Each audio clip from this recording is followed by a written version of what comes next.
नमस्कार। दिन भर की आज 7 बड़ी खबरों में आपका स्वागत है। मैं हूं अखिलेश जायसवाल और आप देख रहे हैं लल्लूराम.com। आज की पहली और सबसे बड़ी खबर, छत्तीसगढ़ की महत्वाकांक्षी योजना यूनिवर्सल हेल्थ स्कीम में आज राहुल गांधी रायपुर पहुंचे हुए थे, जहां उन्होंने कहा कि यदि इस योजना को लागू किया जाता है तो हमारी सरकार बनने के बाद स्वास्थ्य की सारी अधिकारों को लागू कर दिया जाएगा। दरअसल प्रदेश सरकार की यूनिवर्सल हेल्थ स्कीम को लेकर लोकसभा चुनाव के लिए कांग्रेस की घोषणा पत्र में भी शामिल करना चाहती है। लोकसभा चुनाव के लिए आचार संहिता लगने के बाद राहुल गांधी का यह छत्तीसगढ़ पहला दौरा था। इस कार्यशाला का आयोजन मायाराम सुरजन फाउंडेशन के माध्यम से कराया गया था। इस दौरान प्रदेश कांग्रेस प्रभारी पीएल पुनिया ने कहा कि कांग्रेस यूनिवर्सल हेल्थ केयर को अपने घोषणा पत्र में शामिल कर सकती है। वहीं स्वास्थ्य मंत्री टीएस सिंहदेव ने कहा कि यूनिवर्सल हेल्थ केयर को लागू किया जाएगा और मुख्यमंत्री ने बजट में इसका प्रावधान भी किया है। वहीं राहुल ने कहा कि यदि 2019 में कांग्रेस की सरकार बनती है तो इसे पूरे देश ही नहीं बल्कि छत्तीसगढ़ में भी स्वास्थ्य के अधिकारों को लागू किया जाएगा। कार्यशाला में मुख्यमंत्री भूपेश बघेल, स्वास्थ्य मंत्री टीएस सिंहदेव, प्रदेश कांग्रेस प्रभारी पीएल पुनिया और स्वास्थ्य के क्षेत्र से जुड़े विशेषज्ञ, सामाजिक कार्यकर्ता और डॉक्टर समेत अन्य लोग भी मौजूद रहे। बढ़ते हैं आज की दूसरी बड़ी खबर की ओर। खबर इसी से जुड़ी हुई है। सुरजन फाउंडेशन में राहुल गांधी की शिरकत करने से कांग्रेस ने इस पर आपत्ति जताई है और चुनाव आयोग से इस फाउंडेशन को निरस्त करने की मांग भी की है, जिस पर चुनाव आयोग का कहना है कि इसकी शिकायत बीजेपी द्वारा की गई है। इसकी जानकारी कलेक्टर से मंगाई है, जिसके बाद इस पर कार्रवाई की जाएगी। दरअसल यूनिवर्सल हेल्थ केयर को लेकर शासकीय अनुदान प्राप्त संस्था से कार्यक्रम में कांग्रेस अध्यक्ष राहुल गांधी की भागीदारी पर भाजपा ने मुख्य निर्वाचन आयोग और मुख्य निर्वाचन पदाधिकारी से शिकायत की है।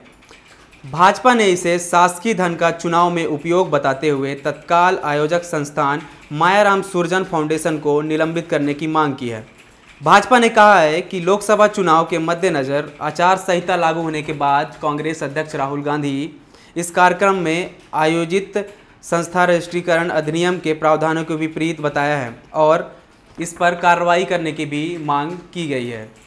बढ़ते हैं आज की तीसरी बड़ी खबर की ओर। न्यूजीलैंड के क्राइस्ट चर्च में मस्जिद के बाहर एक आतंकी हमला हुआ है। दरअसल न्यूजीलैंड के क्राइस्ट चर्च में अनवर मस्जिद के बाहर शूटर्स ने अंधाधुंध 50 राउंड फायरिंग की, जिसमें 40 लोगों की मौत हो गई जबकि कई अन्य लोग घायल हो गए। जहां यह फायरिंग की गई वहां बांग्लादेश के क्रिकेट खिलाड़ी नमाज अदा करने पहुंचे हुए थे, जो बाल बाल बच गए। हालांकि पुलिस ने 4 लोगों को हिरासत में लिया और उनसे पूछताछ कर रही है। न्यूजीलैंड के प्रधानमंत्री जैसिंडा आर्डर्न ने कहा कि आतंकी हमला था। उन्होंने इस दिन को काला दिन भी बताया है। वहीं घटना के बाद बांग्लादेश और न्यूजीलैंड का क्रिकेट मैच भी रद्द कर दिया गया है। बांग्लादेश के सभी खिलाड़ी जिस वक्त यह हमला हुआ उस दौरान भागकर अपनी जान बचाई। चुनावी चेकिंग के दौरान पुलिस ने 2 अलग अलग कारों से करीब 14 लाख रुपए जब्त किए हैं। वहीं इस जांच के दौरान युवकों द्वारा कोई भी दस्तावेज पैसे से जुड़ी नहीं दिखा पाने पर पुलिस ने पैसे जब्त कर लिए हैं और मामले को आगे तहसीलदार को सौंप दिया गया है। लोकसभा चुनाव के मद्देनज़र छत्तीसगढ़ में पुलिस चारों ओर चाक चौबंद व्यवस्था में लगी हुई है। वाहनों की तगड़ी चेकिंग भी की जा रही है। इसी बीच महासमुंद के बलौदा सिरपुर नाका में चेकिंग के दौरान बलौदा चौकी प्रभारी की टीम ने एक वाहन से 8,93,300 रुपये बरामद किए, तो वहीं दूसरी पुलिस ने सोल्ड कार से 5,26,300 रुपये बरामद किए। लेकिन युवकों द्वारा इस पैसे की कोई भी दस्तावेज नहीं दिखा पाने के कारण पूरे पैसे जब्त कर लिए गए और आगे की जांच के लिए तहसीलदार को सौंप दिए गए हैं, जो आगे की जांच अब वही करेंगे। बढ़ते हैं आज की 5वीं बड़ी खबर की ओर। गुरुवार को कवर्धा जिले में हुए नक्सली पुलिस मुठभेड़ में आज पुलिस ने 8 ग्रामीणों को गिरफ्तार किया है। बताया जा रहा है कि वो ग्रामीण नक्सली सहयोगी थे। पुलिस ने इस घटना के बाद नक्सलियों के कुछ दैनिक सामान भी बरामद किए हैं, जिसमें कई तरह की विस्फोटक सामग्री और हथियार बरामद किए गए हैं। दरअसल जिले के भोरमदेव अभ्यारण्य के ग्राम बकौदा के घने जंगल में गुरुवार को पुलिस नक्सली मुठभेड़ के बाद पुलिस ने पिट्ठू बैग, कुकर बम, नक्सलियों की वर्दी, भरमार बंदूक और गोली सहित कई दैनिक सामान बरामद किया है। वहीं पुलिस ने सर्चिंग के बाद जंगल में मिले खून के निशान के आधार पर कहा है और दावा किया है कि इस मुठभेड़ में कई नक्सली मारे गए हैं और घायल भी हुए हैं। मुठभेड़ के दौरान पुलिस ने 8 ग्रामीणों को भी गिरफ्तार किया है जो नक्सल सहयोगी बताए जा रहे हैं और उनसे पूछताछ भी कर रही है। बढ़ते हैं आज की 6वीं बड़ी खबर की ओर। हाई कोर्ट ने एक याचिका पर सुनवाई करते हुए एक फैसला सुनाया है जिसमें कहा है कि सौतेली मां को भी अब गुजारा भत्ता दिया जाएगा। दरअसल एक बेटे ने याचिका दायर की थी हाई कोर्ट में और कहा था कि गुजारा भत्ता मैं नहीं दे सकता, माँ सौतेली माँ जो है वो मेरे साथ आकर रह सकती है, लेकिन माँ ऐसा करने को तैयार नहीं थी। जिसके बाद आज हाई कोर्ट में इस मामले की सुनवाई हुई और हाई कोर्ट ने कहा, इस याचिका को खारिज करते हुए कहा कि सौतेली माँ भी बेटे से गुजारा भत्ता लेने की हकदार है। हाई कोर्ट ने 76 वर्ष आयु की सौतेली माँ को गुजारा भत्ता के रूप में हर महीने 10,000 रुपये देने और आदेश को सही ठहराते हुए याचिका को खारिज करते हुए याचिकाकर्ता पर भी 2,000 का आर्थिक दंड लगाया है।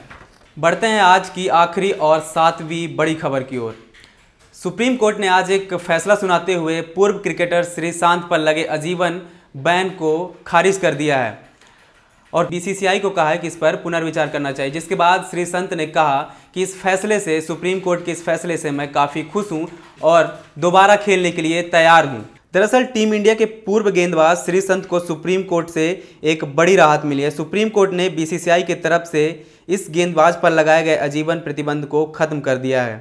जस्टिस अशोक भूषण और जस्टिस KM जोसेफ की पीठ में श्रीसंत पर लगा आजीवन प्रतिबंध हटा दिया गया है। जिसके बाद श्रीसंत ने कहा कि मैं इस फैसले से काफ़ी खुश हूं और दोबारा खेलने के लिए तैयार हूं। दरअसल बीसीसीआई ने 2013 मैच फिक्सिंग मामले में इन पर दोषी पाए जाने पर आजीवन प्रतिबंध लगाया था। जिसके बाद श्रीसंत ने इस याचिका को लेते हुए सुप्रीम कोर्ट में याचिका दायर की थी, जिसके बाद सुप्रीम कोर्ट ने आज फैसला सुनाते हुए आजीवन प्रतिबंध को हटा दिया है। तो ये थी आज की हमारी दिन भर की 7 बड़ी खबरें। और भी खबरें देखने और पढ़ने के लिए देखते रहिए lalluram.com। नमस्कार।